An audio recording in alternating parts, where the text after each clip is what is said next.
Hi అండి, welcome to మాయా రుచులు. ఈరోజు రెసిపీ వచ్చేసి ఎంతో టేస్టీగా ఉండే ఆలు ఫ్రై అండి. ఇదే ప్రాసెస్లో చేసుకోండి, మీకు చాలా బాగా కుదురుతుంది. ఎంతో ఈజీగా ఎంతో టేస్టీగా చేసుకోవచ్చండి. ఇలా వెల్లుల్లి కారం ప్రిపేర్ చేసుకొని వేసుకుంటే చాలా టేస్టీగా ఉంటుందండి.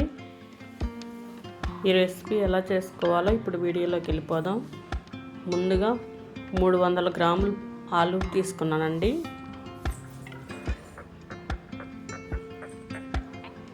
శుభ్రంగా కడిగి కట్ చేసుకోవాలండి. ఇలా నిలువుగా కట్ చేసుకుంటే తొందరగా ఉడుకుతాయి. దుంపలన్నీ ఇలా మొత్తం కట్ చేసుకోవాలండి.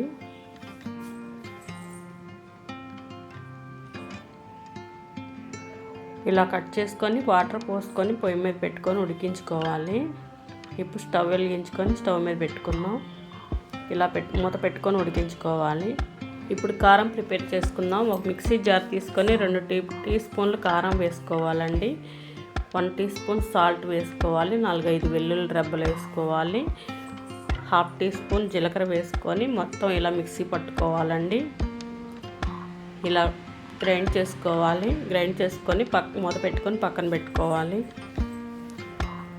ఇప్పుడు దుంపలు చూసుకుందామండి ఎంతవరకు ఉడికినాయో. దుంపలు సగం ఉడికిన తర్వాత దీనిలోకి ఒక 1/2 టీ స్పూన్ ఉప్పు వేసుకొని ఉడికించుకోవాలండి. ఇలా ఉడికితే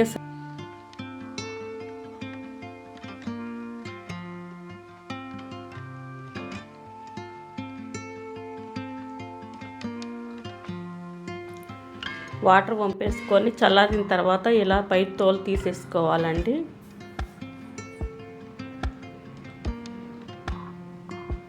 పై తోలంతా ఇలా తీసేసుకొని ఇలా కట్ చేసుకోవాలి. 4గా కట్ చేసుకుంటే సరిపోతుంది. ఇప్పుడు పొయ్యి మీద కళాయి పెట్టుకొని 2 టేబుల్ స్పూన్ ఆయిల్ వేసుకోవాలి. ఆయిల్ హీట్ అయ్యాక పప్పు దినుసులు వేసుకోవాలండి. దీనిలోకి 2 కట్ చేసుకున్న ఎండుమిర్చి వేసుకోవాలి. కట్ చేసుకున్న ఉల్లిపాయ 1 వేసుకోవాలండి. వేసుకొని ఫ్రై చేసుకోవాలి. ఇలా గోల్డెన్ కలర్ వచ్చేదాకా ఫ్రై చేసుకున్నాక ఇప్పుడు కట్ చేసి పక్కన పెట్టుకున్న ఆలు ముక్కలను వేసేసుకోవాలండి. ఇలా వేసుకొని ఫ్రై చేసుకోవాలి.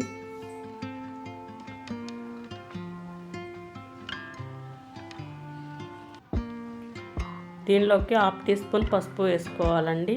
పసుపు వేసుకొని ఇలా ఫ్రై చేసుకోవాలి. ఇలా ఫ్రై అయిన తర్వాత ఇప్పుడు ముందుగా గ్రైండ్ చేసి పక్కన పెట్టుకున్న వెల్లుల్లి కారం వేసుకుందామండి. వేసుకొని గంటితో ఇలా మిక్స్ చేసుకోవాలి. కారం పచ్చివాసన పోయేంత వరకు ఇలా గంటితో తిప్పుకుంటూ మిక్స్ చేసుకోవాలండి. ఇలా ఫ్రై అయిన తర్వాత ఇప్పుడు కట్ చేసుకున్న కొత్తిమీర వేసుకోవాలండి. ఇంతేనండి, ఎంతో ఈజీగా చేసుకునే వెల్లుల్లి కారంతో ఆలు ఫ్రై రెడీ అయిపోయిందండి. చాలా టేస్టీగా ఉంటుంది. పప్పుచారులోకైనా పప్పులోకైనా చాలా టేస్టీగా ఉంటుంది. సైడ్ డిష్గానే కాదు, డైరెక్ట్గా అన్నంలో కలుపుకొని తినేయచ్చు. చాలా బాగుంటుంది. మీరు కూడా ఇలాగే చేసుకొని మీకు ఎలా వచ్చిందో కామెంట్లో చెప్పండి. మా ఛానల్ని like and share and subscribe చేసుకోండి. మీ ఫ్రెండ్స్కి షేర్ చేయండి. Thank you for watching.